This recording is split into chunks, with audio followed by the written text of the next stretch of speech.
இந்த போர் ஆரம்பித்த வேலையில it is an unequal war. எந்த விதத்திலும் கூட ஒரு சமமான சண்டை கிடையாது.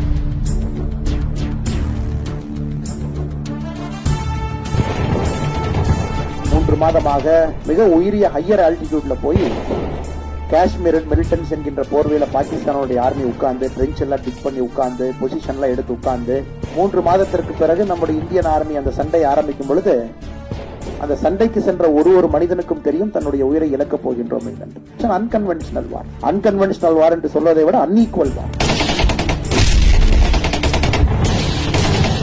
அதனால்தான் இதற்கு ஒரு சிறப்பு.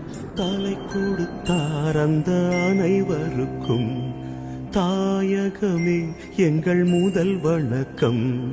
தாயின் மணிக்கொடி சொல்லுது ஜெய் ஹிந்த். தாயகம் காத்திட தன்னலம் போக்கி